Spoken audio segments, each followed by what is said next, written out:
है Malegaon municipal corporation का प्रभाग 4। ये प्रभाग 4 में एक मालदा शिवार की एक मैयत का दाखिले का मामला सामने आया था। तो प्रभाग 4 के जन्म मृत्यु के कारकुन ने ये कहा था, प्राइवेट हॉस्पिटल में मैयत हुई थी, उसके बावजूद भी जन्म मृत्यु के कारकुन ने कहा था कि मैयत का दाखिला धुलिये से मिलेगा।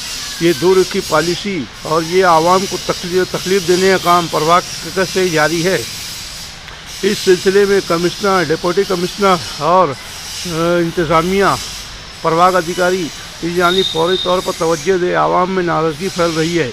एक शख्स को इस तरह कहा गया है और शहर की आवाम को या प्रभाग 4 की आवाम को, शेख से भरने वाली आवाम को किस कदर तकलीफ दिए जाने का काम जारी है। प्रभाग वाले इस जानिब कमिश्नर से गुजारिश है कि फौरी तौर पर एक्शन ले और प्रभाग अधिकारी भी तवज्जो दे, क्योंकि नाराज़गी का माहौल बढ़ता जा रहा है और गलत तरीके से आवाम की दिशा भूल की जा रही है। आवाम में ज़बरदस्त नाराज़गी है। इसलिए मेहरबान कमिश्नर, डिप्टी कमिश्नर और इंतज़ामिया, हेल्थ ऑफिसर और प्रभाग अधिकारी की जिम्मेदारी बढ़ जाती है। इस जानिब फौरी तवज्जो दे, वरना आवामी गुस्सा कभी भी सड़कों पर आ सकता है।